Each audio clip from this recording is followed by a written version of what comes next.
লীলা প্রথম পরিচ্ছেদ শ্রীচৈতন্য মহাপ্রভুর শেষলীলার সংক্ষিপ্ত বিবরণ। এই পরিচ্ছেদে শ্রীচৈতন্য মহাপ্রভুর সমস্ত মধ্যলীলার ও শেষলীলার প্রথম 6 বৎসরের লীলাসমূহ সূত্রের আকারে বর্ণিত হয়েছে, যা কৌমারহর শ্লোকটি পাঠ করে শ্রীচৈতন্য মহাপ্রভু যে ভাব প্রকাশ করেন তা শ্রীল রূপ গোস্বামীর প্রিয় সোহং কৃষ্ণ শ্লোকে স্পষ্টীকৃত হওয়ায় শ্রীচৈতন্য মহাপ্রভু শ্রীল রূপ গোস্বামীর প্রতি বিশেষভাবে কৃপা করেন। এই পরিচ্ছেদে শ্রীল রূপ গোস্বামী, সনাতন গোস্বামী ও জীব গোস্বামীর বিরচিত সমস্ত গ্রন্থের উল্লেখ করা হয়েছে। শ্রীচৈতন্য মহাপ্রভু রামকেলি গ্রামে শ্রীল রূপ সনাতনকে কৃপা করেন। শ্লোক 1। অজ্ঞ ব্যক্তিও যার প্রসাদে অচিরেই সর্বজ্ঞতা লাভ করে, সেই পরমেশ্বর ভগবান শ্রীচৈতন্য মহাপ্রভু আমার উপর তার অহৈতুকী কৃপা বর্ষণ করুন। 2। উদয়াচলরূপ গৌড়দেশে যুগপৎ সূর্য ও চন্দ্রস্বরূপ আশ্চর্যরূপে উদিত মঙ্গলদাতা জীবের অজ্ঞান অন্ধকার বিনাশকারী শ্রীকৃষ্ণ চৈতন্য ও শ্রীনিত্যানন্দকে আমি বন্দনা করি। 3। আমি পঙ্গু ও মন্দমতি, যারা আমার একমাত্র গতি, যাদের শ্রীপাদ পদ্ম আমার সর্বস্ব ধন, সেই পরম কৃপালু শ্রী শ্রী রাধা মদনমোহন জয়যুক্ত হন। 4। জ্যোতির্ময় শোভাবিশিষ্ট বৃন্দাবনে কল্পবৃক্ষতলে রত্নমন্দিরে সিংহাসনের উপরে অবস্থিত শ্রী শ্রী রাধা গোবিন্দকে প্রিয়সখীরা সেবা করছেন, আমি তাদের স্মরণ করি। 5। যমুনার তীরে বংশীবোটের তলায় রাসরস প্রবর্তক শ্রীগোপীনাথ বংশীধ্বনি দ্বারা সমস্ত গোপীদের আকর্ষণ করছেন, তিনি আমাদের মঙ্গল বিধান করুন। 6। কৃপার সমুদ্র শ্রীগৌরচন্দ্রের জয় হোক, দীনবন্ধু সৃষ্টিনন্দনের জয় হোক। 7। শ্রীনিত্যানন্দ প্রভু ও শ্রীঅদ্বৈত প্রভুর জয় হোক এবং শ্রীবাস ঠাকুর প্রমুখ গৌরভক্তবৃন্দের জয় হোক। 8। আমি পূর্বে আদিলীলা সূত্রের আকারে বর্ণনা করেছি, যা শ্রীল বৃন্দাবন দাস ঠাকুর বিস্তারিতভাবে বর্ণনা করেছেন। 9। তাই আমি সেই সমস্ত ঘটনা সূত্রের আকারে বর্ণনা করেছি এবং বিশেষ বিশেষ ঘটনাগুলি সূত্রের মধ্যেই বর্ণনা করেছি। 10। শ্রীচৈতন্য মহাপ্রভুর অন্তহীন লীলা বর্ণনা করা সম্ভব নয়, তবে এখন আমি শেষলীলার মুখ্য ঘটনাগুলি সূত্রের আকারে বর্ণনা করছি। 11। শ্রীল বৃন্দাবন দাস ঠাকুর শ্রীচৈতন্যমঙ্গল গ্রন্থে যে সমস্ত লীলা বিস্তারিতভাবে বর্ণনা করেছেন, সেগুলি আমি কেবল সূত্রের আকারে বর্ণনা করব এবং বিশেষ বিশেষ ঘটনাগুলি আমি এখানে বিস্তারিতভাবে বর্ণনা করব। 13। শ্রীচৈতন্য মহাপ্রভুর লীলা বর্ণনাকারী শ্রীল বৃন্দাবন দাস ঠাকুর হচ্ছেন শ্রীল ব্যাসদেবের অবতার, তারই আজ্ঞায় আমি কেবল তার উচ্ছিষ্ট চর্বণ করছি। 14। ভক্তিভরে তার শ্রীপাদ পদ্ম মস্তকে ধারণ করে আমি এখন শ্রীচৈতন্য মহাপ্রভুর শেষলীলার বিষয়বস্তু সূত্রাকারে বর্ণনা করব। 15। শ্রীচৈতন্য মহাপ্রভু 24 বৎসর গৃহে অবস্থান করেছিলেন এবং সেই সময়ে তিনি যে লীলাবিলাস করেছিলেন তাকে বলা হয় আদিলীলা। 16। 24 বৎসর শেষে মাঘ মাসের শুক্লপক্ষে শ্রীচৈতন্য মহাপ্রভু সন্ন্যাস গ্রহণ করেন। 17। সন্ন্যাস গ্রহণ করার পর শ্রীচৈতন্য মহাপ্রভু আরও 24 বৎসর এই জড় জগতে অবস্থান করেছিলেন। সেই সময়ে তার যে লীলা তাকে বলা হয় শেষলীলা। 18। শেষলীলার মধ্য ও অন্ত নামক দুটি ভাগ, লীলাভেদে বৈষ্ণবেরা এই বিভাগ করেছেন। 19। শেষ 24 বৎসরের প্রথম 6 বৎসর শ্রীচৈতন্য মহাপ্রভু নীলাচল, গৌড়, সেতুবন্ধ, বৃন্দাবন আদি ভারতের সর্বত্র ভ্রমণ করেছিলেন। 20। সেই সমস্ত স্থানে মহাপ্রভুর যে সমস্ত লীলা সেগুলিকে বলা হয় মধ্যলীলা এবং তারপর যে সমস্ত লীলা সেগুলিকে বলা হয় অন্তলীলা। 21। শ্রীচৈতন্য মহাপ্রভুর লীলা আদিলীলা। মধ্যলীলা ও অন্তলীলা এই তিনটি ভাগে বিভক্ত। এখন আমি বিস্তারিতভাবে মধ্যলীলার বর্ণনা করব। 22-18 বছর ধরে শ্রীচৈতন্য মহাপ্রভু জগন্নাথপুরীতে অবস্থান করেছিলেন এবং স্বয়ং আচরণ করে সমস্ত জীবদের ভগবদ্ ভক্তি শিক্ষাদান করেছিলেন। 23 তার মধ্যে 6 বৎসর শ্রীচৈতন্য মহাপ্রভু তার ভক্তদের সঙ্গে নৃত্য গীত করার মাধ্যমে প্রেম ভক্তি প্রবর্তন করেছিলেন। 24 শ্রীচৈতন্য মহাপ্রভু শ্রীনিত্যানন্দ প্রভুকে জগন্নাথপুরী থেকে বঙ্গদেশে পাঠিয়েছিলেন। তখন বঙ্গদেশের নাম ছিল গৌড়দেশ এবং শ্রীনিত্যানন্দ প্রভু অপ্রাকৃত ভক্তিরসের দ্বারা সারা দেশ প্লাবিত করেছিলেন।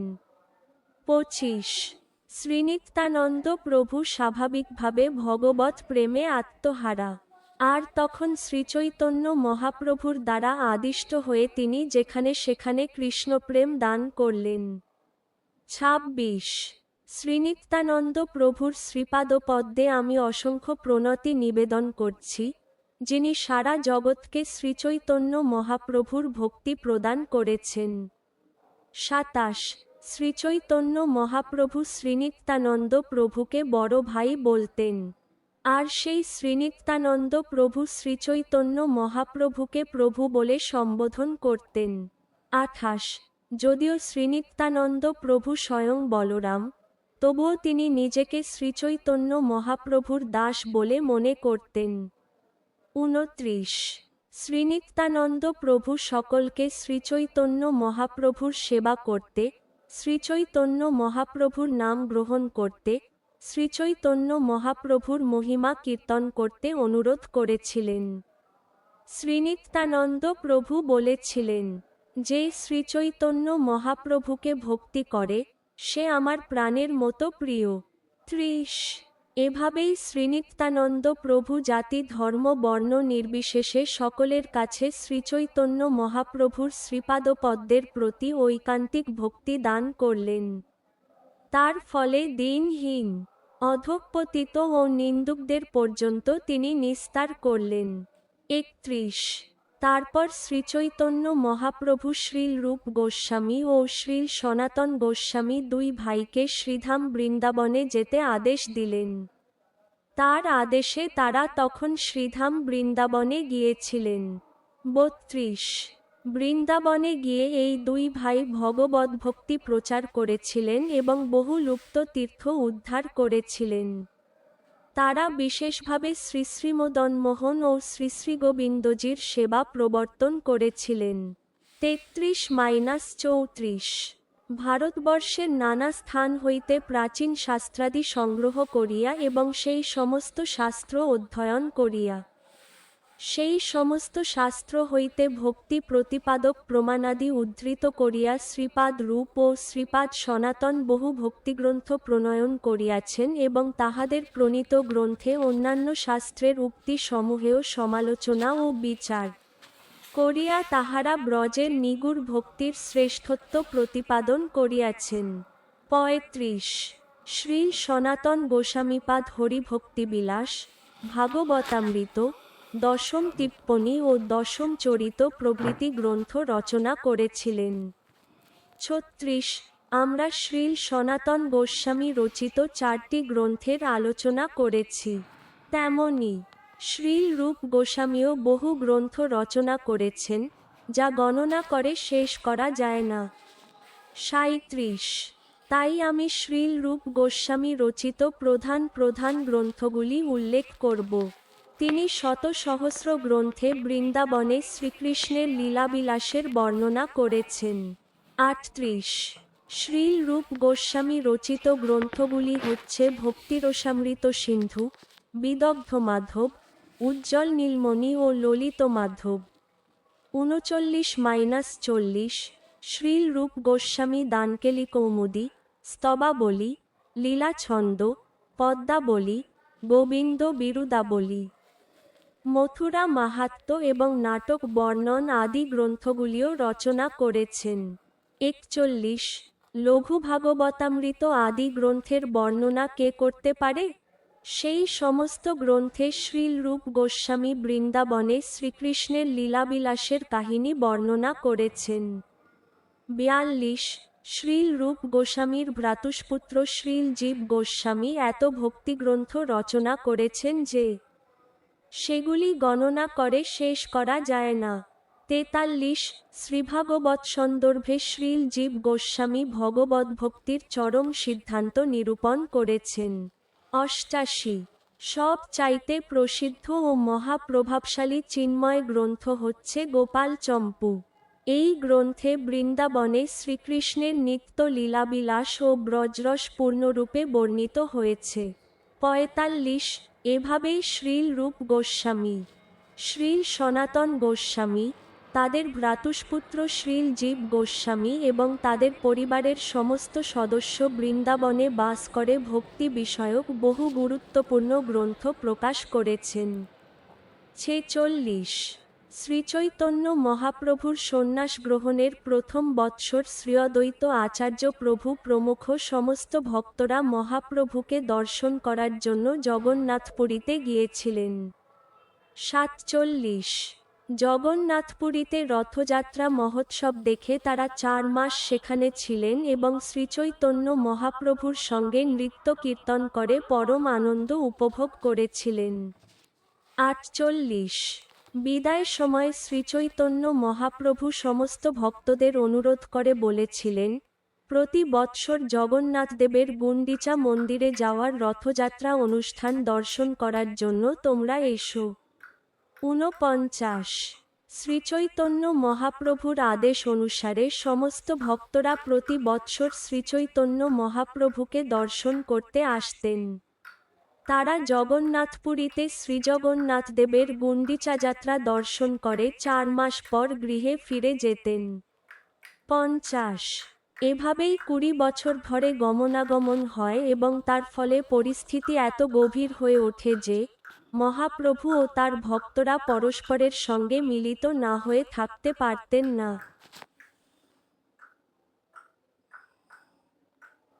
শেষ 12 বৎসর মহাপ্রভু অন্তরে কৃষ্ণের বিরহলীলা আস্বাদন করে অতিবাহিত করেন।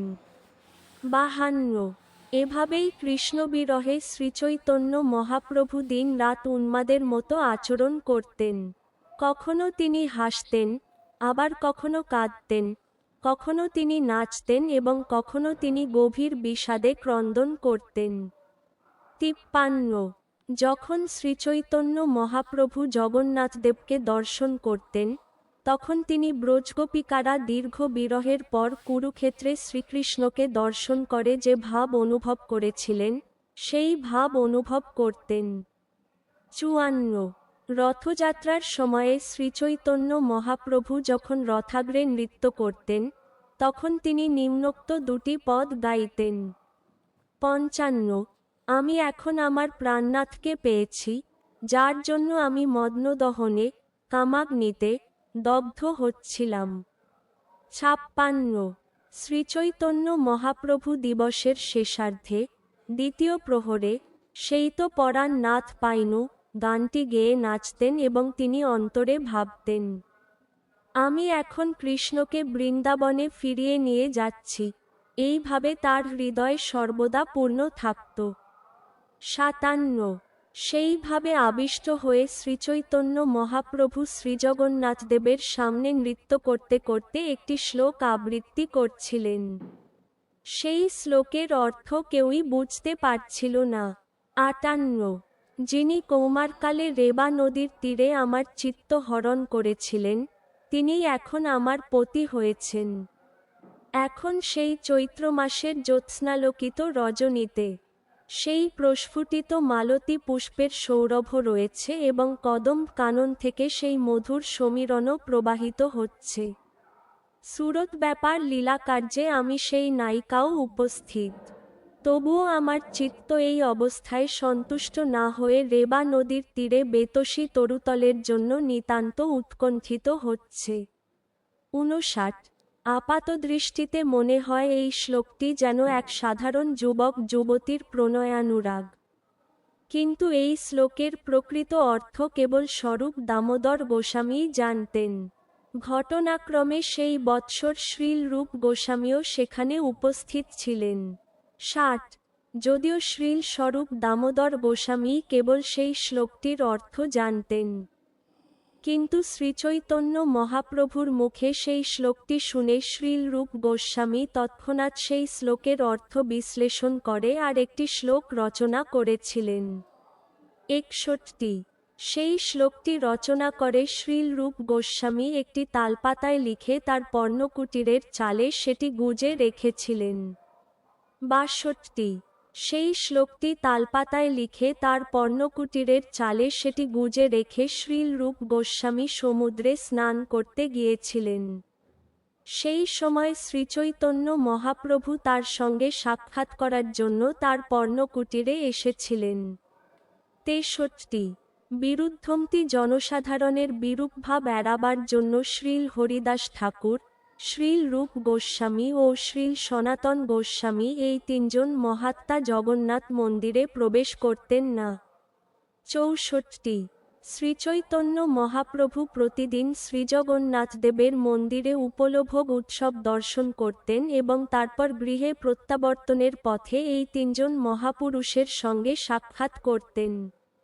65 এই তিনজনের মধ্যে যখন যিনি সেখানে থাকতেন, তখন তার সঙ্গে মহাপ্রভু সাক্ষাৎ করতে যেতেন।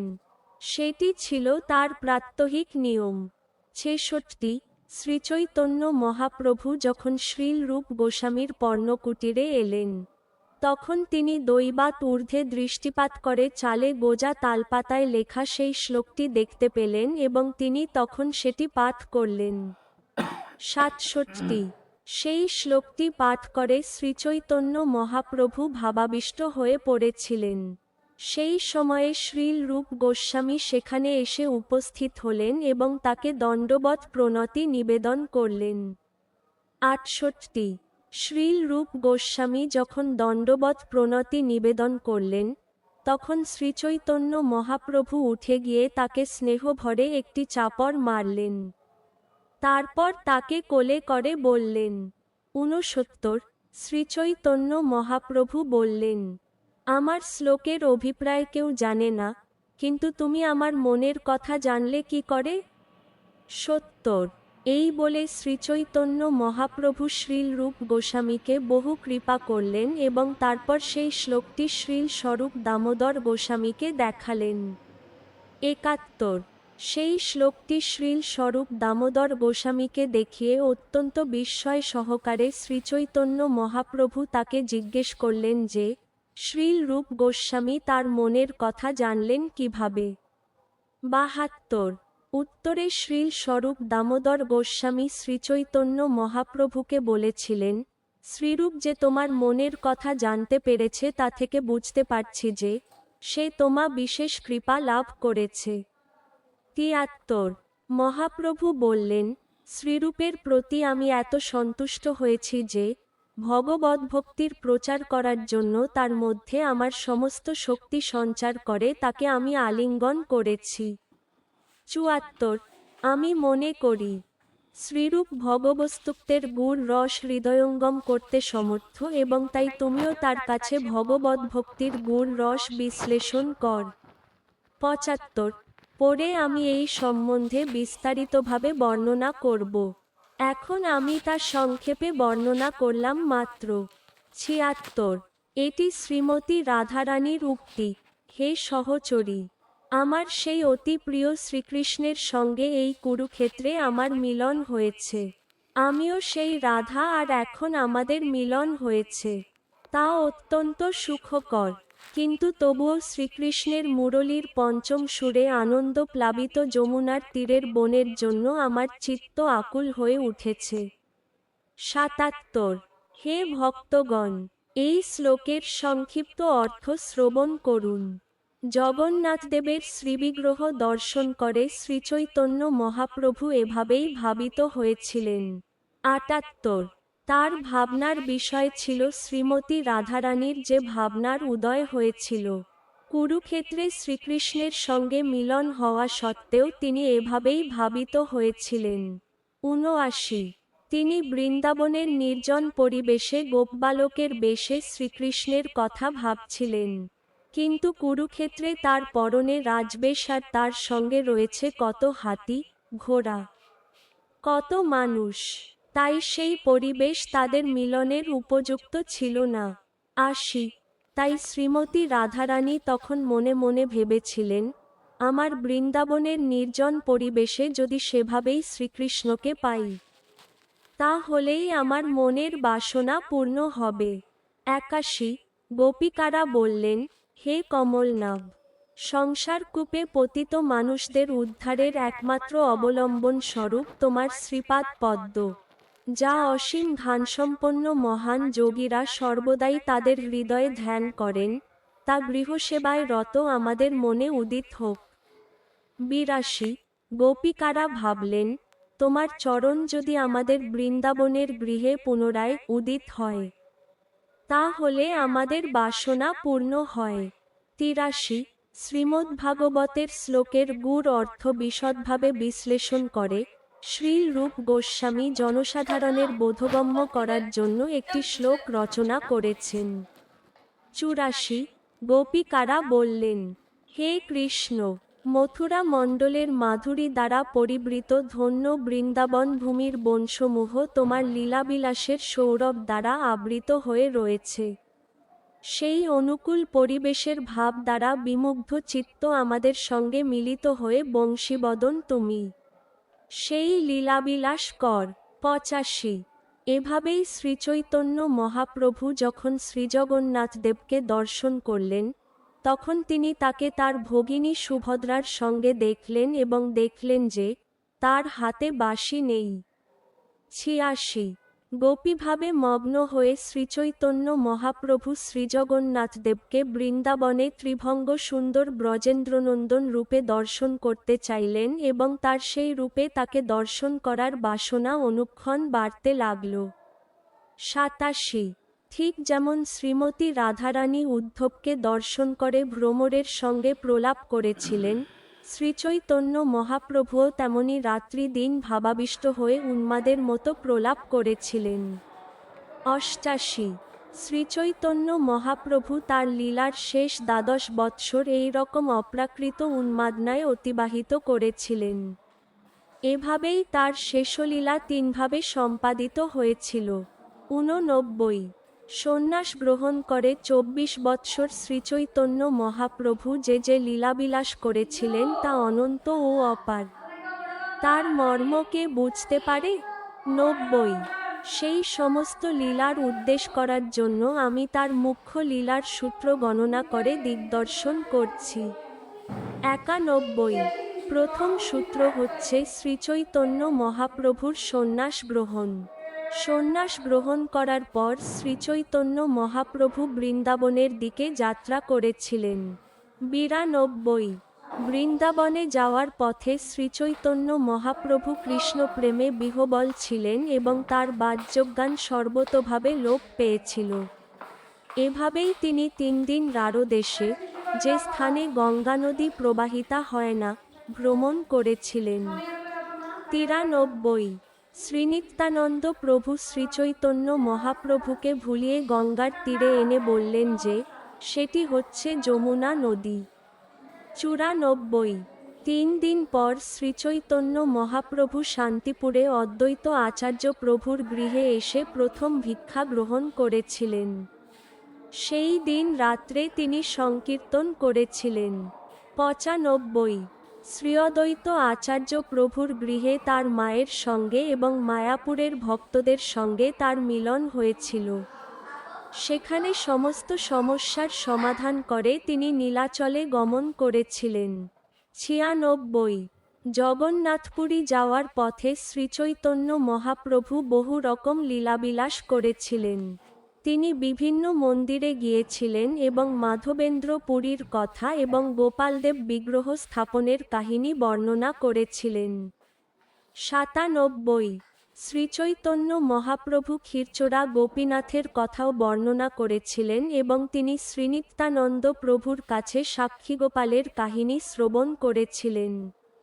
তারপর শ্রীনিত্যানন্দ প্রভু শ্রীচৈতন্য মহাপ্রভুর সন্ন্যাসদণ্ড ভঙ্গ করেছিলেন। ৯৮ শ্রীনিত্যানন্দ প্রভু যখন শ্রীচৈতন্য মহাপ্রভুর সন্ন্যাসদণ্ড ভঙ্গ করেন, তখন শ্রীচৈতন্য মহাপ্রভু অত্যন্ত ক্রুদ্ধ হয়ে তাদের সঙ্গ ত্যাগ করে একলা জগন্নাথ মন্দিরের দিকে যাত্রা করেন এবং জগন্নাথ মন্দিরে প্রবেশ করে শ্রীজগন্নাথদেবকে দর্শন করে তিনি মূর্ছিত হয়ে পড়েন। ৯৯ মন্দিরে শ্রীজগন্নাথদেবকে দর্শন করে শ্রীচৈতন্য মহাপ্রভু যখন মূর্ছিত হয়ে পড়েন, তখন সার্বভৌম ভট্টাচার্য তাকে তার বাসায় নিয়ে যান। শ্রীচৈতন্য মহাপ্রভু তৃতীয় প্রহর পর্যন্ত অচেতন ছিলেন, পরে তার চেতনা ফিরে আসে। ১০০ শ্রীচৈতন্য মহাপ্রভু শ্রীনিত্যানন্দ প্রভুর প্রতি ক্রুদ্ধ হয়ে তার সঙ্গ ত্যাগ করে একলা শ্রীজগন্নাথদেবের মন্দিরে গিয়েছিলেন, কিন্তু পরে শ্রীনিত্যানন্দ প্রভু, জগদানন্দ, দামোদর ও মুকুন্দ তার সঙ্গে মিলিত হন এবং তাকে দর্শন করে তারা অত্যন্ত আনন্দিত হয়েছিলেন। ১০১ এই ঘটনার পর শ্রীচৈতন্য মহাপ্রভু সার্বভৌম ভট্টাচার্যকে তার ভগবৎ স্বরূপ দেখিয়ে তাকে কৃপা করেছিলেন। ১০২ সার্বভৌম ভট্টাচার্যকে কৃপা করে শ্রীচৈতন্য মহাপ্রভু দক্ষিণ ভারতে গমন করেন। সেখানে কর্মক্ষেত্রে তিনি বাসুদেব নামক এক ব্যক্তিকে উদ্ধার করেন। ১০৩ কর্মক্ষেত্র দর্শন করে শ্রীচৈতন্য মহাপ্রভু দক্ষিণ ভারতে জিয়র নৃসিংহ মন্দিরে শ্রীনৃসিংহ দেবের বন্দনা করেন। পথে প্রতিটি গ্রামে তিনি কৃষ্ণনাম কীর্তন প্রবর্তন করেন। ১০৪ গোদাবরী নদীর তীরের বনকে তিনি বৃন্দাবন বলে মনে করেছিলেন। সেখানে তার সঙ্গে রামানন্দ রায়ের সাক্ষাৎকার হয়। ১০৫ তিনি তিরুমল ও তিরুপতি নামক তীর্থস্থান দর্শন করেন এবং সর্বত্র কৃষ্ণনাম প্রচার করেন। ১০৬ ত্রিমল্ল ও তিরুপতি মন্দির দর্শন করার পর শ্রীচৈতন্য মহাপ্রভু কয়েকজন পাষণ্ডীদের দমন করেছিলেন। তারপর তিনি অহোবল নৃসিংহ মন্দির দর্শন করতে গিয়েছিলেন। ১০৭ কাবেরী নদীর তীরে শ্রীরঙ্গক্ষেত্রে এসে শ্রীচৈতন্য মহাপ্রভু শ্রীরঙ্গনাথ মন্দির দর্শন করেছিলেন এবং ভগবৎ প্রেমে বিহ্বল হয়েছিলেন। ১০৮ বর্ষার ৪ মাস শ্রীচৈতন্য মহাপ্রভু ত্রিমল্ল ভট্টের গৃহে অবস্থান করেছিলেন। ১০৯ শ্রীত্রিমল্ল ভট্ট ছিলেন শ্রীসম্প্রদায়ের বৈষ্ণব এবং মহাপণ্ডিত, তাই তিনি শ্রীচৈতন্য মহাপ্রভুর পাণ্ডিত্য ও ভগবৎ প্রেম দর্শন করে অত্যন্ত বিস্মিত হয়েছিলেন। ১১০ শ্রীচৈতন্য মহাপ্রভু শ্রীসম্প্রদায়ী বৈষ্ণবদের সঙ্গে নৃত্য, গীত ও কৃষ্ণনাম সংকীর্তন করে বর্ষার ৪ মাস অতিবাহিত করেছিলেন। ১১১ চাতুর্মাস্যের পর শ্রীচৈতন্য মহাপ্রভু পুনরায় দক্ষিণ ভারত ভ্রমণ করতে শুরু করেন। সেই সময়ে পরমানন্দ পুরীর সঙ্গে তার মিলন হয়। ১১২ তারপর শ্রীচৈতন্য মহাপ্রভু ভট্টথারীদের কাছ থেকে তার ভৃত্য কালাকৃষ্ণ দাসকে উদ্ধার করেন। অতঃপর শ্রীচৈতন্য মহাপ্রভু নিরন্তর রামনাম জপকারী এক অতি নিষ্ঠাবান রামভক্ত ব্রাহ্মণের মাধ্যমে কৃষ্ণনাম প্রচার করেন। ১১৩ শ্রীচৈতন্য মহাপ্রভুর সঙ্গে তারপর শ্রীরঙ্গপুরীর মিলন হয় এবং তিনি রামদাস নামক বিপ্রের সমস্ত দুঃখ মোচন করেন। ১১৪ শ্রীচৈতন্য মহাপ্রভু তত্ত্ববাদীদের সঙ্গে ভগবৎ তত্ত্ব বিচার করেছিলেন এবং তত্ত্ববাদীরা তখন নিজেদের নিকৃষ্ট স্তরের বৈষ্ণব বলে উপলব্ধি করেছিলেন।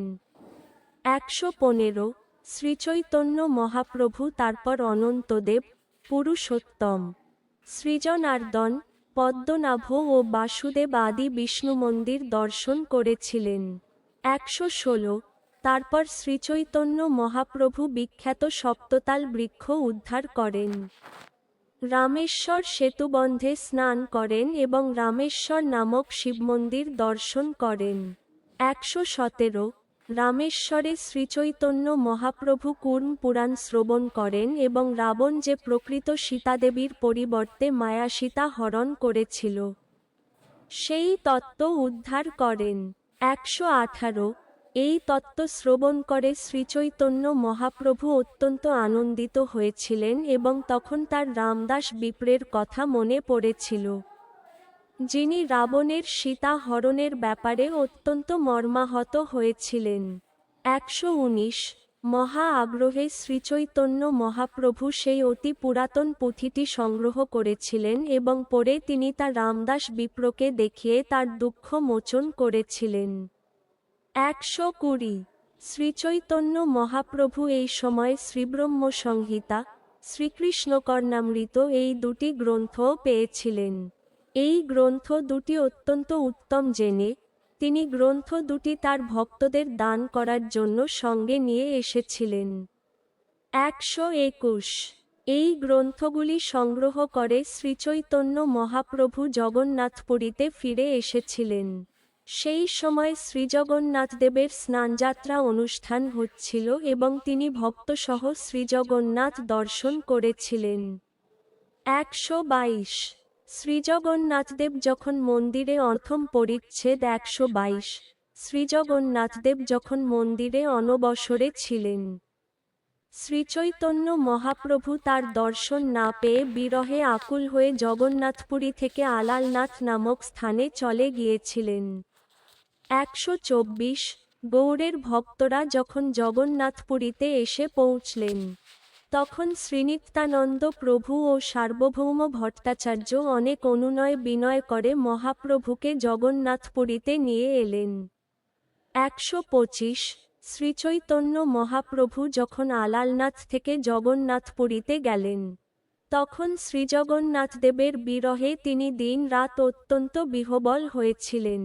সেই সময় গৌড়বঙ্গের বিভিন্ন স্থানের ভক্তগণ এবং বিশেষ করে নবদ্বীপের ভক্তরা জগন্নাথপুরীতে এসে পৌঁছলেন। 126 তখন সমস্ত ভক্তরা যুক্তি করে সমবেতভাবে কীর্তন করতে শুরু করলেন। সেই কীর্তনের আবেশে শ্রীচৈতন্য মহাপ্রভুর মন স্থির হল। 127 পূর্বে শ্রীচৈতন্য মহাপ্রভু যখন দক্ষিণ ভারত ভ্রমণ করছিলেন, তখন গোদাবরীর তীরে তার সঙ্গে রামানন্দ রায়ের সাক্ষাৎ হয়। তখন তিনি তাকে রাজ্যপালের পদ পরিত্যাগ করে জগন্নাথপুরীতে আসতে নির্দেশ দিয়েছিলেন। 128 শ্রীচৈতন্য মহাপ্রভুর নির্দেশ অনুসারে শ্রীরামানন্দ রায় রাজার অনুমতি নিয়ে জগন্নাথপুরীতে ফিরে আসেন। তখন শ্রীচৈতন্য মহাপ্রভু দিন রাত তার সঙ্গে কৃষ্ণ কথায় মগ্ন ছিলেন। 129 তারপর শ্রীচৈতন্য মহাপ্রভু কাশী মিশ্রকে কৃপা করেন এবং প্রদ্যুম্ন মিশ্রের সঙ্গে সাক্ষাৎ করেন। তখন পরমানন্দ পুরী, গোবিন্দ ও কাশীশ্বর শ্রীচৈতন্য মহাপ্রভুকে দর্শন করার জন্য জগন্নাথপুরীতে আসেন। 130 অবশেষে স্বরূপ দামোদর গোস্বামীর সঙ্গে মিলনের ফলে শ্রীচৈতন্য মহাপ্রভু পরম আনন্দিত হয়েছিলেন। তারপর শিখিমাহিতি ও রামানন্দ রায়ের পিতা ভবানন্দ রায়ের সঙ্গে তার মিলন হয়। 131 ক্রমে ক্রমে গৌড়বঙ্গ থেকে সমস্ত বৈষ্ণব ভক্তরা শ্রীজগন্নাথপুরীতে এলেন। সেই সময়ে কুলীন গ্রামবাসীরাও শ্রীচৈতন্য মহাপ্রভুকে দর্শন করার জন্য সেখানে আসেন এবং সেই বারই প্রথম শ্রীচৈতন্য মহাপ্রভুর সঙ্গে তাদের মিলন হয়। 132 নরহরি দাস আদি সমস্ত শ্রীখণ্ডবাসী শ্রীশিবানন্দ সেনের সঙ্গে সেখানে আসেন এবং শ্রীচৈতন্য মহাপ্রভুর সঙ্গে তাদের মিলন হয়। 133 শ্রীজগন্নাথদেবের স্নানযাত্রা দর্শন করে শ্রীচৈতন্য মহাপ্রভু সমস্ত ভক্তদের নিয়ে গুন্ডিচা মন্দির মার্জন করেছিলেন। 134 তারপর শ্রীচৈতন্য মহাপ্রভু সমস্ত ভক্তদের নিয়ে রথযাত্রা দর্শন করেছিলেন।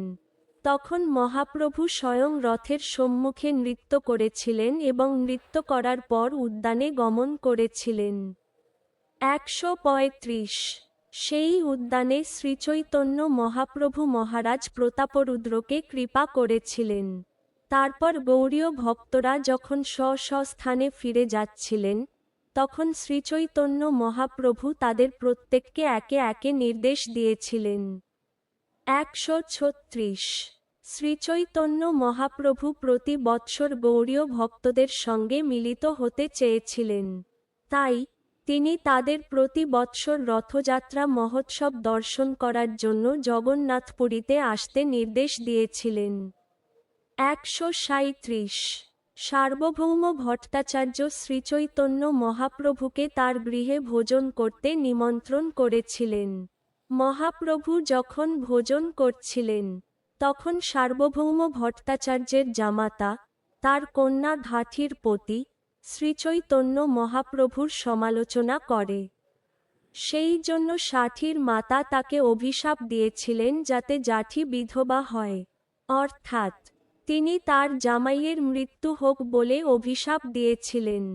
138 এক বৎসর পর অদ্বৈত আচার্য প্রমুখ গৌড়ের সমস্ত ভক্তরা আবার মহাপ্রভুকে দর্শন করতে আসেন। এই সময় জগন্নাথপুরীতে যথার্থই সমস্ত ভক্ত সমাগম হয়েছিল। 139 গৌড়ীয় ভক্তরা যখন সেখানে আসেন, তখন শ্রীচৈতন্য মহাপ্রভু নিজে তাদের বাসস্থানের বন্দোবস্ত করেন এবং শিবানন্দ সেন তাদের সবার তত্ত্বাবধান করেন। 140 শিবানন্দ সেনের সঙ্গে একটি কুকুর সেখানে এসেছিল এবং সেই কুকুরটি এতই ভাগ্যবান ছিল যে শ্রীচৈতন্য মহাপ্রভুর শ্রীপাদ পদ্ম দর্শন করে সে ভগবত ধামে ফিরে গিয়েছিল। 141 সার্বভৌম ভট্টাচার্য যখন কাশীতে যাচ্ছিলেন, তখন পথে তার সঙ্গে সকলের মিলন হয়েছিল। 142 জগন্নাথপুরীতে আসার পর সমস্ত বৈষ্ণবেরা শ্রীচৈতন্য মহাপ্রভুর সঙ্গে মিলিত হলেন। তারপর এই সমস্ত ভক্তদের নিয়ে শ্রীচৈতন্য মহাপ্রভু জলক্রীড়া করেছিলেন। 143 সকলকে নিয়ে শ্রীচৈতন্য মহাপ্রভু গুন্ডিচা মন্দির মার্জন করেছিলেন।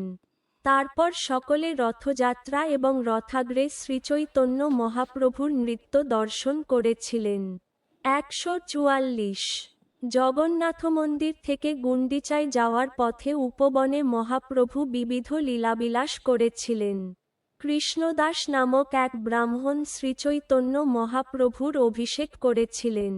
145 গুন্ডিচা মন্দিরে নৃত্য করার পর শ্রীচৈতন্য মহাপ্রভু ভক্তদের নিয়ে জলকেলি করেছিলেন এবং হেরা পঞ্চমীর দিন তারা সকলে লক্ষ্মীদেবীর ক্রিয়াকলাপ দর্শন করেছিলেন। 146 শ্রীকৃষ্ণের জন্মাষ্টমীর দিন শ্রীচৈতন্য মহাপ্রভু গোপবালকের বেশ ধারণ করে দধির ভার বহন করেছিলেন এবং লগুর ফিরিয়েছিলেন।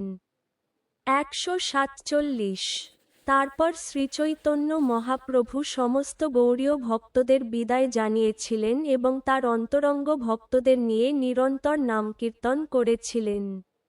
148 বৃন্দাবন যাওয়ার পথে মহাপ্রভু গৌড়দেশে গিয়েছিলেন। পথে রাজা প্রতাপরুদ্র তার সন্তুষ্টি বিধানের জন্য বিবিধ সেবা করেছিলেন। 149 বঙ্গদেশ হয়ে বৃন্দাবন যাওয়ার পথে পুরী গোসানির সঙ্গে বস্ত্র বিনিময় হয়েছিল। রামানন্দ রায় শ্রীচৈতন্য মহাপ্রভুর সঙ্গে ভদ্রক পর্যন্ত গিয়েছিলেন। 150 বৃন্দাবন যাওয়ার পথে শ্রীচৈতন্য মহাপ্রভু বিদ্যানগরে সার্বভৌম ভট্টাচার্যের ভ্রাতা বিদ্যাবাচস্পতির গৃহে অবস্থান করেছিলেন। তখন শ্রীচৈতন্য মহাপ্রভুকে দর্শন করার জন্য বহু লোকের সমাগম হয়েছিল।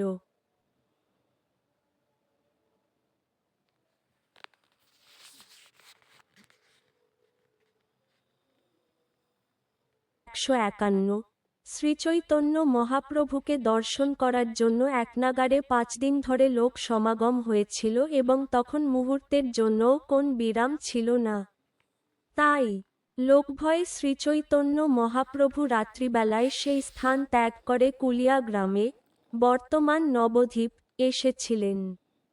152 কুলিয়া গ্রামে শ্রীচৈতন্য মহাপ্রভুর আগমনের কথা শুনে কোটি কোটি লোক তাকে দর্শন করতে এসেছিল।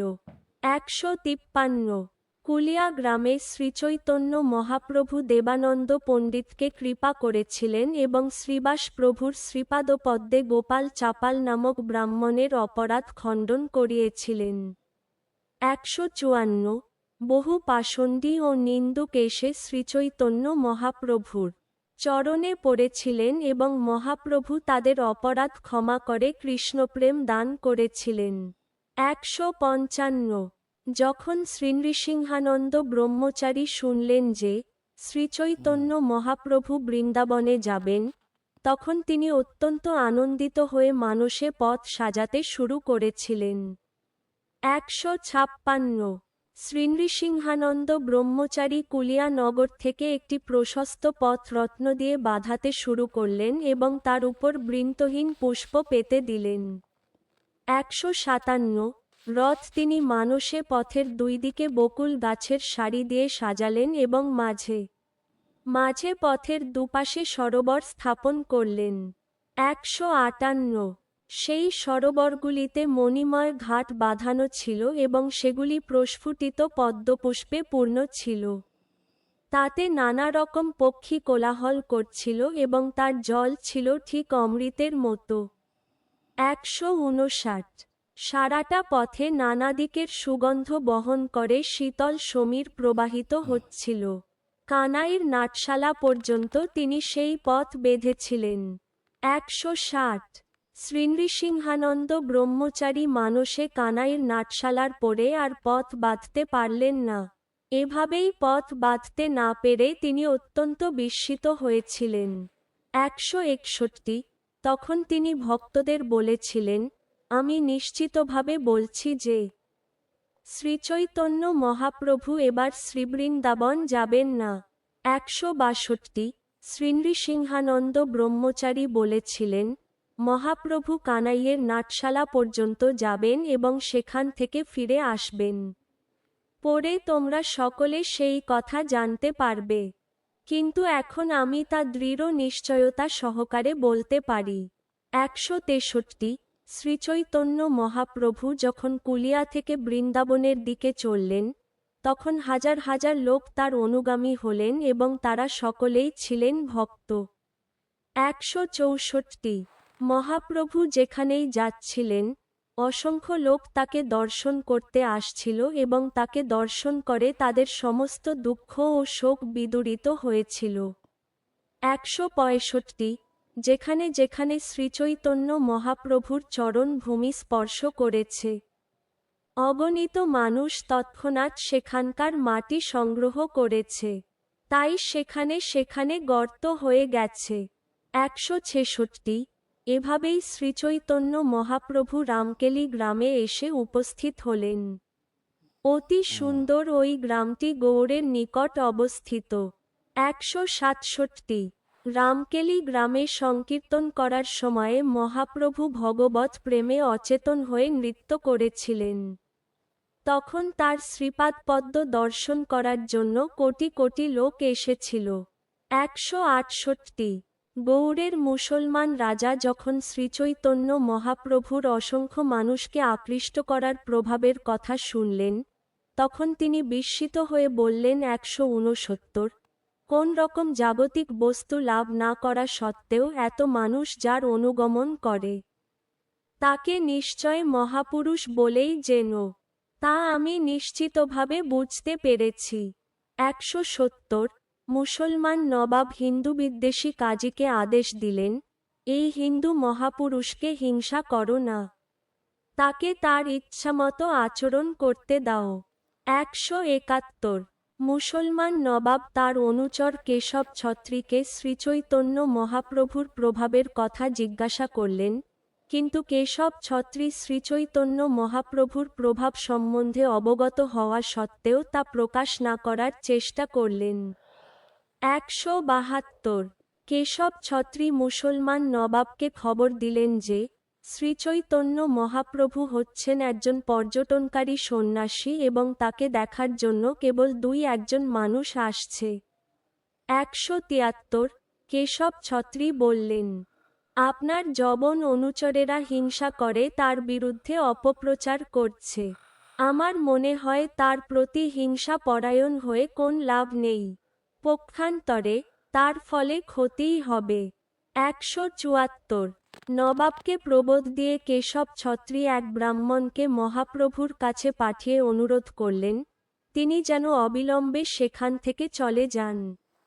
175 নিভৃতে নবাব দবির খাসকে শ্রীল রূপ গোস্বামীকে শ্রীচৈতন্য মহাপ্রভুর সম্বন্ধে জিজ্ঞাসা করলেন এবং শ্রীল রূপ গোস্বামী তখন তাকে শ্রীমন মহাপ্রভুর মহিমা শোনাতে লাগলেন।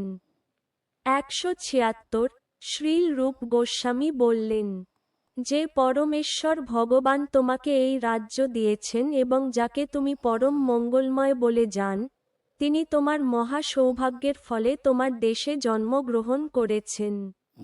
177 সেই পরম মঙ্গলময় সর্বদাই তোমার মঙ্গল কামনা করেন। তার কৃপায় তোমার সব কাজ সফল হয়। তার আশীর্বাদে সর্বত্র তোমার জয় হয়। 178 তুমি আমাকে কেন জিজ্ঞাসা করছ? তুমি তোমার মনকেই বরং জিজ্ঞাসা কর। যেহেতু তুমি হচ্ছ জনগণের রাজা, তাই তুমি পরমেশ্বর ভগবানের প্রতিনিধি। সুতরাং তুমি আমার থেকে ভালোভাবেই জান। 179 শ্রীল রূপ গোস্বামী আরও বললেন, তোমার চিত্তে শ্রীকৃষ্ণ চৈতন্য মহাপ্রভুকে যে রকম বলে মনে হয় তাই হচ্ছে যথার্থ প্রমাণ এবং সেই রকমভাবেই তুমি তাকে গ্রহণ কর। 180 রাজা উত্তর দিলেন, আমার মনে হয় এই শ্রীকৃষ্ণ চৈতন্য মহাপ্রভু স্বয়ং ভগবান। সেই সম্বন্ধে আমার কোন সন্দেহ নেই। 181 শ্রীল রূপ গোস্বামীর সঙ্গে এভাবেই আলোচনা করে রাজা তার প্রাসাদের অভ্যন্তরে গেলেন। তখন শ্রীল রূপ গোস্বামী, যিনি সেই সময়ে দবির খাস নামে পরিচিত ছিলেন, তিনি তার গৃহে প্রত্যাবর্তন করলেন। 182 ঘরে ফিরে আসার পর দবির খাস ও তার ভাই যুক্তি করে ঠিক করলেন যে তারা ছদ্মবেশে মহাপ্রভুকে দর্শন করতে যাবেন। 183 অর্ধরাত্রে দুই ভাই দবির খাস ও সাকর মল্লিক ছদ্মবেশে শ্রীচৈতন্য মহাপ্রভুর সঙ্গে সাক্ষাৎ করতে গিয়েছিলেন। প্রথমে তাদের সঙ্গে শ্রীনিত্যানন্দ প্রভু ও হরিদাস ঠাকুরের মিলন হয়েছিল। 184 শ্রীনিত্যানন্দ প্রভু ও হরিদাস ঠাকুর শ্রীচৈতন্য মহাপ্রভুকে জানালেন যে দবির খাস ও সাকর মল্লিক, শ্রীরূপ ও সনাতন তাকে দর্শন করার জন্য এসেছেন। 185 অত্যন্ত নম্রতা সহকারে তারা দুই গুচ্ছ তৃণ দন্তে ধারণ করে গলবস্ত্র হয়ে মহাপ্রভুর চরণে দণ্ডবৎ প্রণতি নিবেদন করলেন। 186 শ্রীচৈতন্য মহাপ্রভুকে দর্শন করে দুই ভাই আনন্দে বিহ্বল হলেন এবং দৈন্যবশত ক্রন্দন করতে লাগলেন। শ্রীচৈতন্য মহাপ্রভু তখন তাদের বললেন, ওঠ ওঠ, তোমাদের পরম মঙ্গল সাধিত হল। 187 দুই ভাই তখন উঠে পুনরায় দন্তে তৃণ ধারণ করলেন এবং দৈন্য সহকারে করজোড়ে শ্রীচৈতন্য মহাপ্রভুর স্তুতি করতে লাগলেন। 188 পরম দয়াময় পতিতপাবন শ্রীকৃষ্ণ চৈতন্য মহাপ্রভুর জয়। পরমেশ্বর ভগবানের জয়। 89 প্রভু, আমরা সব চাইতে অধঃপতিত স্তরের মানুষ, আমাদের সঙ্গীরাও অত্যন্ত নীচ এবং আমরা অত্যন্ত নীচ কাজ করি। তাই আপনার সামনে আমরা নিজেদের পরিচয় দিতে লজ্জা বোধ করি, এমনকি আপনার সামনে আসতেও আমরা লজ্জা বোধ করি। 190 হে পুরুষোত্তম, আমাদের মতো পাপী নেই, আমাদের মতো অপরাধীও নেই।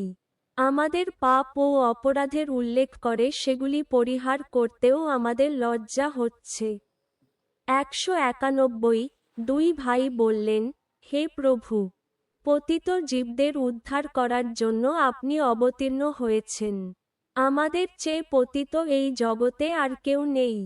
192 আপনি জগাই ও মাধাইকে উদ্ধার করেছেন এবং তাদের উদ্ধার করতে আপনার কোন পরিশ্রম হয়নি। 193 জগাই ও মাধাই ছিল ব্রাহ্মণ কুলোদ্ভূত এবং তারা ছিল পুণ্যভূমি নবদ্বীপের অধিবাসী।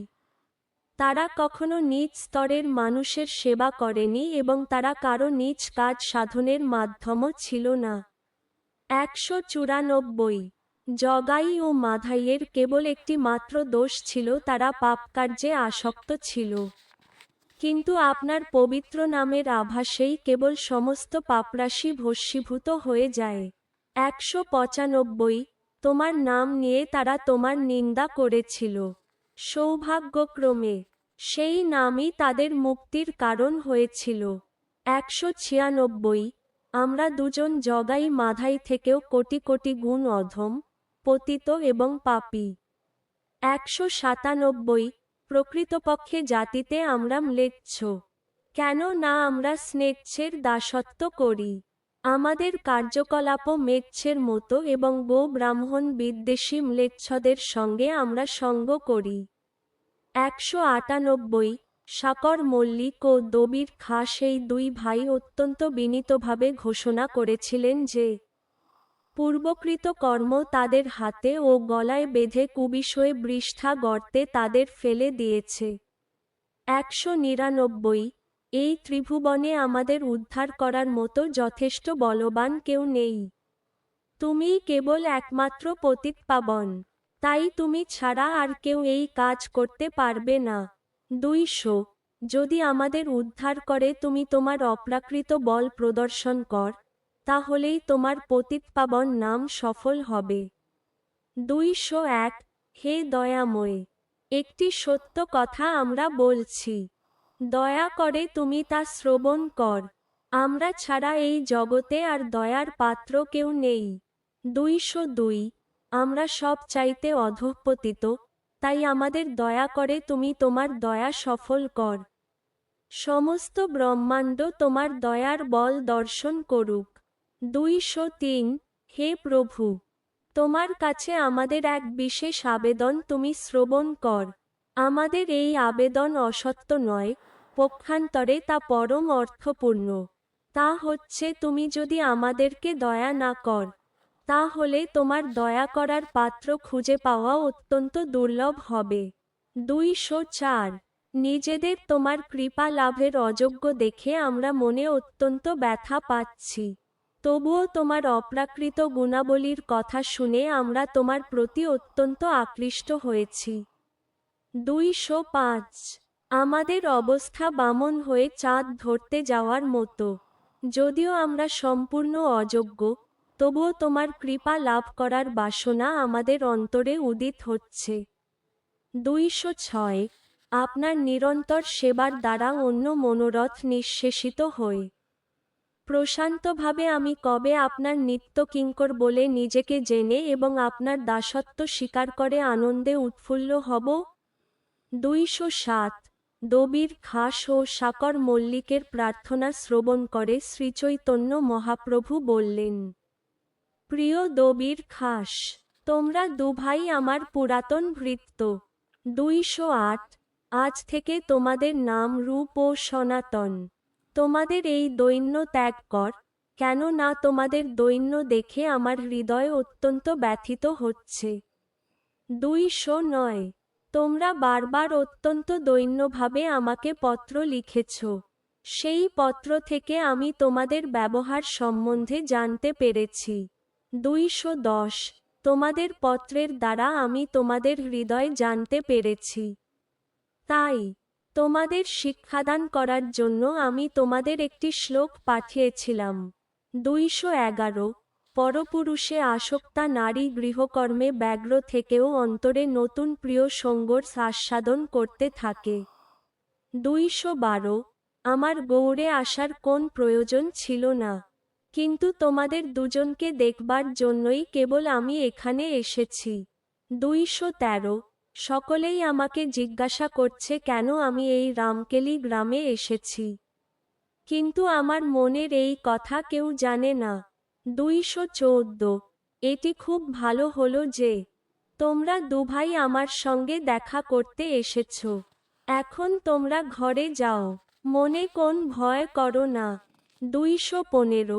জন্মে জন্মে তোমরা দুজন আমার নিত্য সেবক।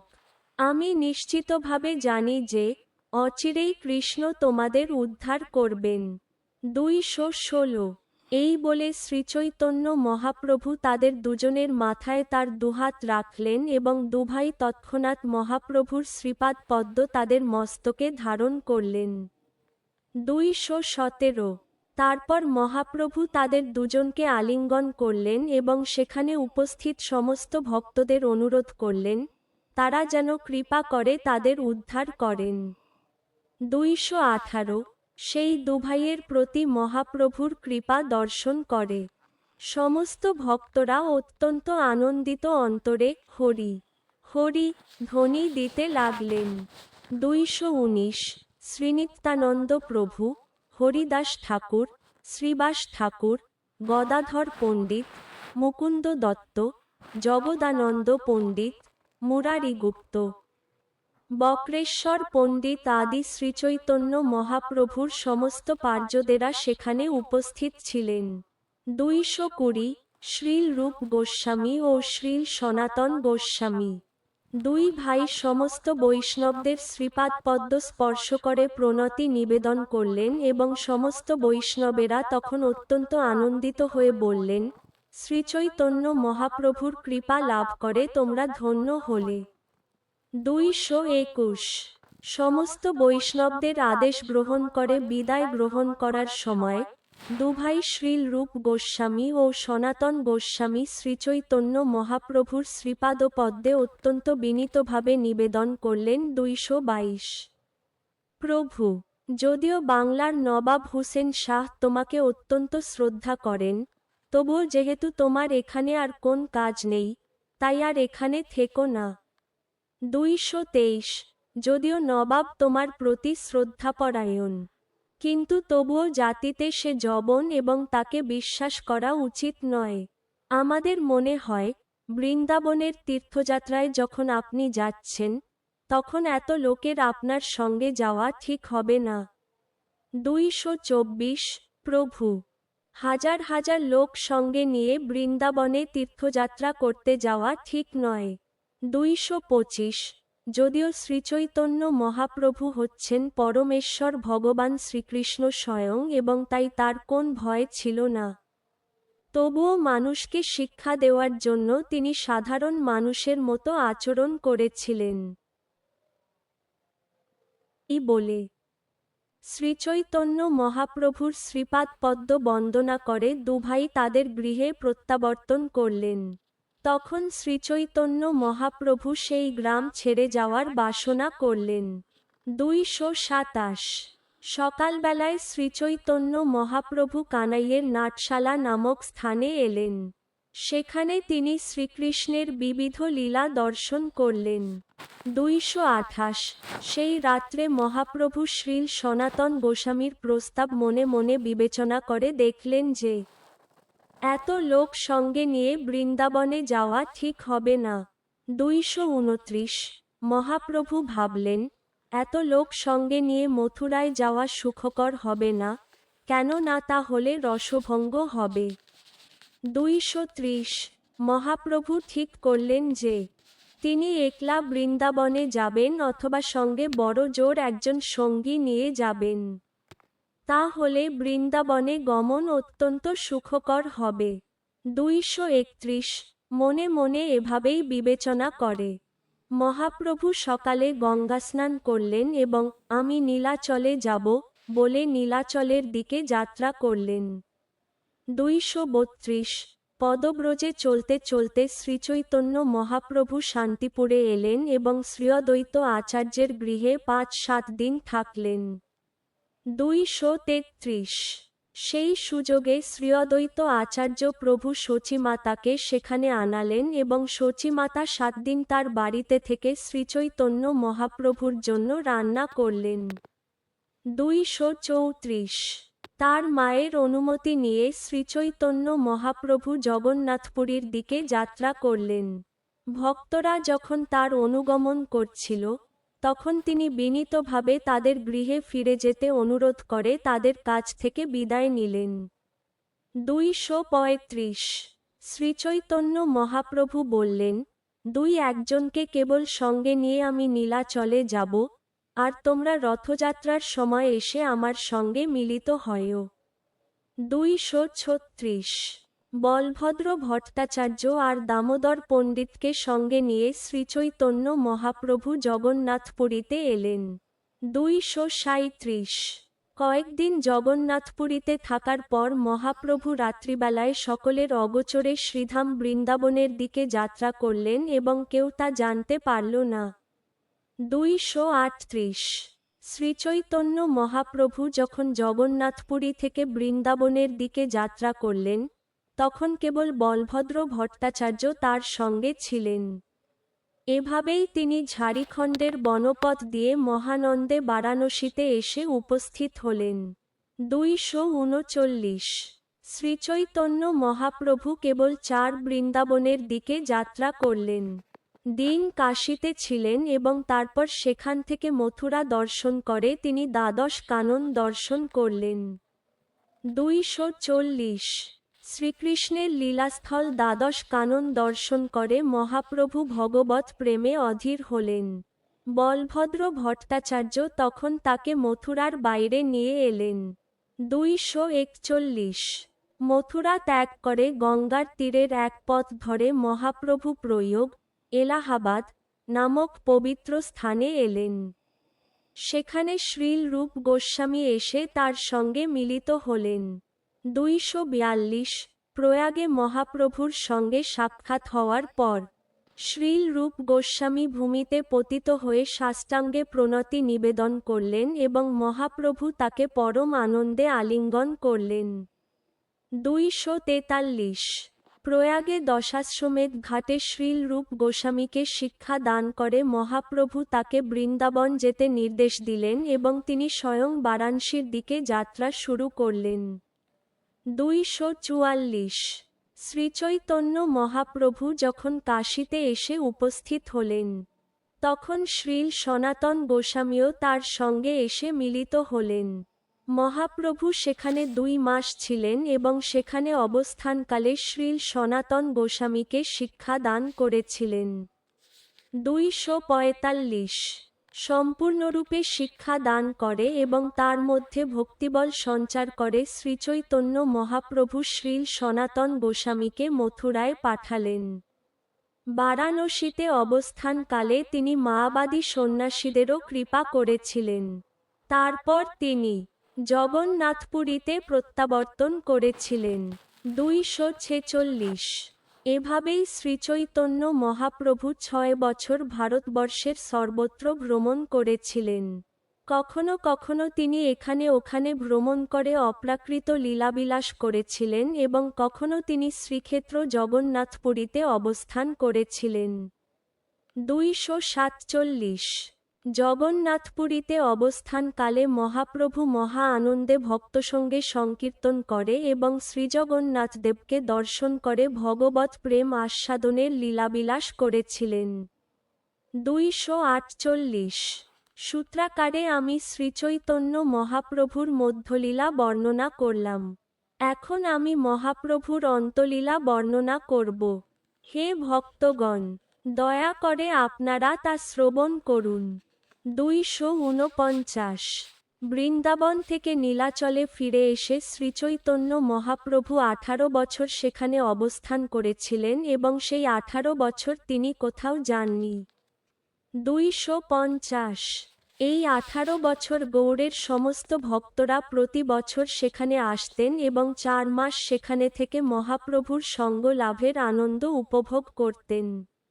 251 জগন্নাথপুরীতে শ্রীচৈতন্য মহাপ্রভু নিরন্তর ভগবানের নাম কীর্তন করে ভগবৎ প্রেম আস্বাদনের লীলাবিলাস করেছিলেন। আচণ্ডালে প্রেমভক্তি দান করে তিনি তার অহৈতুকী কৃপা প্রকাশ করেছিলেন। 252 পণ্ডিত গোসানি, বক্রেশ্বর পণ্ডিত, দামোদর পণ্ডিত, শঙ্কর পণ্ডিত ও হরিদাস ঠাকুর আদি সকলে মহাপ্রভুর সঙ্গে জগন্নাথপুরীতে ছিলেন। 253 জগদানন্দ পণ্ডিত, ভবানন্দ, গোবিন্দ, কাশীশ্বর, পরমানন্দ পুরী ও স্বরূপ দামোদর গোস্বামীও মহাপ্রভুর সঙ্গে ছিলেন। 254 রামানন্দ রায় এবং জগন্নাথপুরীর নিবাসী অন্যান্য ভক্তগণও মহাপ্রভুর সঙ্গে ছিলেন। 255-256 শ্রীঅদ্বৈত আচার্য প্রভু, নিত্যানন্দ প্রভু, মুকুন্দ, শ্রীবাস, বিদ্যানিধি, বাসুদেব ও মুরারি আদি মহাপ্রভুর যত দাস, প্রতি বছর তারা জগন্নাথপুরীতে এসে 4 মাস থাকতেন এবং তাদের সঙ্গে মহাপ্রভু বিবিধ লীলাবিলাস করতেন। 257 জগন্নাথপুরীতে শ্রীল হরিদাস ঠাকুর অপ্রকট হন। সেই লীলা ছিল অত্যন্ত অদ্ভুত, কেননা মহাপ্রভু স্বয়ং শ্রীল হরিদাস ঠাকুরের অপ্রকট মহোৎসব করেছিলেন। 258 জগন্নাথপুরীতে শ্রীল রূপ গোস্বামী মহাপ্রভুর সঙ্গে পুনরায় মিলিত হন এবং মহাপ্রভু তার হৃদয়ে শক্তি সঞ্চার করেন। 259 তারপর মহাপ্রভু ছোট হরিদাসকে দণ্ড দান করেন এবং দামোদর পণ্ডিত মহাপ্রভুকে বাক্য দণ্ড দান করেন। 260 তারপর শ্রীল সনাতন গোস্বামী পুনরায় মহাপ্রভুর সঙ্গে মিলিত হলেন এবং জ্যৈষ্ঠ মাসের তীব্র রৌদ্রতাপে মহাপ্রভু তাকে পরীক্ষা করলেন। 261 তুষ্ট হয়ে মহাপ্রভু শ্রীল সনাতন গোস্বামীকে পুনরায় বৃন্দাবনে পাঠালেন। তারপর অদ্বৈত প্রভুর হস্তে তিনি অদ্ভুতভাবে ভোজন করেন। 262 শ্রীল সনাতন গোস্বামীকে বৃন্দাবনে পাঠাবার পর শ্রীচৈতন্য মহাপ্রভু শ্রীনিত্যানন্দ প্রভুর সঙ্গে নিভৃতে আলোচনা করেন এবং ভগবৎ প্রেম প্রচার করার জন্য তাকে গৌড়ে প্রেরণ করেন। 263 তার অল্পকাল পরে বল্লভ ভট্ট জগন্নাথপুরীতে এসে মহাপ্রভুর সঙ্গে মিলিত হন এবং মহাপ্রভু তাকে কৃষ্ণ নামের অর্থ বিশ্লেষণ করে শোনান। 264 প্রদ্যুম্ন মিশ্রকে রামানন্দ রায়ের অপ্রাকৃত গুণাবলীর কথা বিশ্লেষণ করে। মহাপ্রভু তাকে কৃষ্ণকথা শ্রবণ করার জন্য রামানন্দ রায়ের কাছে পাঠিয়েছিলেন। 265 রামানন্দ রায়ের কনিষ্ঠ ভ্রাতা গোপীনাথ পট্টনায়ককে মহারাজ প্রতাপরুদ্র দণ্ড দান করতে উদ্যত হয়েছিলেন, কিন্তু মহাপ্রভু তাকে রক্ষা করেন। 266 রামচন্দ্রপুরী শ্রীচৈতন্য মহাপ্রভুর ভোজনের সমালোচনা করেছিলেন, তাই মহাপ্রভু তার আহারের মাত্রা অধিক পরিমাণে হ্রাস করেন, কিন্তু তা দেখে সমস্ত বৈষ্ণবেরা যখন অত্যন্ত দুঃখিত হন, তখন মহাপ্রভু তার আহারের মাত্রা বর্ধিত করে। সাধারণত তিনি যতটা আহার করতেন তার অর্ধমাত্রা রাখলেন। 267-268 ব্রহ্মাণ্ডের ভিতর 14টি ভুবন রয়েছে এবং সেই 14 ভুবনের সমস্ত জীব মানুষের বেশ ধারণ করে তীর্থযাত্রীরূপে জগন্নাথপুরীতে এসে শ্রীচৈতন্য মহাপ্রভুকে দর্শন করতেন। 269 একদিন শ্রীবাসাদি সমস্ত ভক্তগণ শ্রীচৈতন্য মহাপ্রভুর অপ্রাকৃত গুণাবলী কীর্তন করছিলেন। 270 তার নিজের গুণাবলী শ্রবণ করে শ্রীচৈতন্য মহাপ্রভু ক্রুদ্ধ হয়ে তাদের তিরস্কার করে বলেন, তোমরা কৃষ্ণ নাম কৃষ্ণগুণ কীর্তন ছেড়ে কি কীর্তন করছ? 271 এভাবেই শ্রীচৈতন্য মহাপ্রভু তখন সমস্ত ভক্তদের তিরস্কার করে ঔদ্ধত্য প্রকাশ না করতে এবং স্বতন্ত্রভাবে নিজের নিজের মনগড়া পথ সৃষ্টি করে সারা পৃথিবীর সর্বনাশ না করতে বললেন। 272 শ্রীচৈতন্য মহাপ্রভু যখন আপাতদৃষ্টিতে ক্রুদ্ধ হয়ে তার ভক্তদের তিরস্কার করছিলেন, তখন 10 দিক থেকে কোটি কোটি লোক জয় শ্রীকৃষ্ণ চৈতন্য বলে কোলাহল করছিলেন।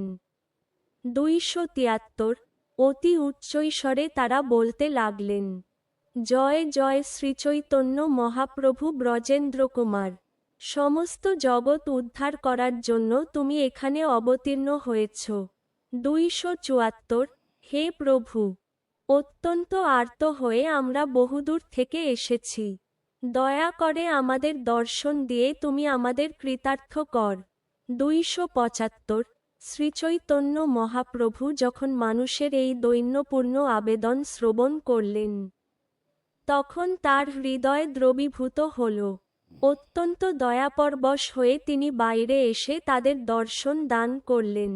276 বাহু তুলে মহাপ্রভু সকলকে হরি হরি বলতে বললেন।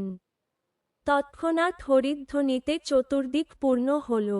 277 শ্রীচৈতন্য মহাপ্রভুকে দর্শন করে প্রেমানন্দে সকলের হৃদয় পূর্ণ হল এবং তাকে পরমেশ্বর ভগবানরূপে জেনে তারা তার স্তব করতে লাগলেন। 278 সেই স্তব শুনে শ্রীবাস ঠাকুর ঠাট্টা করে মহাপ্রভুকে বললেন, ঘরে নিজের পরিচয় গোপন রেখে বাইরে কেন নিজেকে প্রকাশ করছ? 279 শ্রীবাস ঠাকুর আরও বললেন, এই সমস্ত মানুষদের কে এই কথা শিখাল? এরা কি বলছে? এখন তুমি নিজের হাত দিয়ে এদের মুখ ঢাক। 280 সূর্য যদি উদয় হওয়ার পর নিজেকে লুকাতে চায় তা যেমন অসম্ভব, তেমনি তুমি যে তোমার ভগবত্তা গোপন করার চেষ্টা করছ তাও অসম্ভব। 281 শ্রীচৈতন্য মহাপ্রভু উত্তর দিলেন, শ্রীনিবাস, দয়া করে এভাবে বিড়ম্বনা করো না, তোমরা সকলে মিলে আমাকে এভাবে অপদস্থ করো না। 282 এই কথা বলে শ্রীচৈতন্য মহাপ্রভু সকলের প্রতি শুভ দৃষ্টিপাত করে গৃহাভ্যন্তরে গেলেন এবং সকলের মনস্কামনা পূর্ণ হল। 283 রঘুনাথ দাস শ্রীনিত্যানন্দ প্রভুর কাছে গেলেন এবং তার নির্দেশ অনুসারে সেখানে দধি চিরা মহোৎসবের আয়োজন করলেন। 284 শ্রীনিত্যানন্দ প্রভুর আজ্ঞা অনুসারে শ্রীরঘুনাথ দাস গৃহত্যাগ করে জগন্নাথপুরীতে এসে শ্রীচৈতন্য মহাপ্রভুর চরণাশ্রয় গ্রহণ করলেন। তখন শ্রীচৈতন্য মহাপ্রভু তাকে পারমার্থিক শিক্ষা লাভের জন্য শ্রীস্বরূপ দামোদর গোস্বামীর হাতে সমর্পণ করলেন। 285 তারপর শ্রীচৈতন্য মহাপ্রভু ব্রহ্মানন্দ ভারতীর মৃগচর্ম পরিধান করার অভ্যাস ত্যাগ করালেন। এভাবেই 6 বৎসর মহাপ্রভু বিবিধ লীলাবিলাস করলেন। 286 এভাবেই আমি মধ্যলীলার সূত্রসমূহ বর্ণনা করলাম। এখন আমি শ্রীচৈতন্য মহাপ্রভুর শেষ 12 বৎসরের লীলাবিলাসের কথা বর্ণনা করব। 287 শ্রীল রূপ গোস্বামী ও শ্রীল রঘুনাথ দাস গোস্বামীর পাদপদ্মে আমার প্রণতি নিবেদন করে, তাদের কৃপা প্রার্থনা করে এবং তাদের পদাঙ্ক অনুসরণপূর্বক আমি কৃষ্ণদাস শ্রীচৈতন্য চরিতামৃত বর্ণনা করছি। ইতি শ্রীচৈতন্য মহাপ্রভুর শেষলীলার সংক্ষিপ্ত বিবরণ বর্ণনা করে শ্রীচৈতন্য চরিতামৃতের মধ্যলীলার প্রথম পরিচ্ছেদ সমাপ্ত।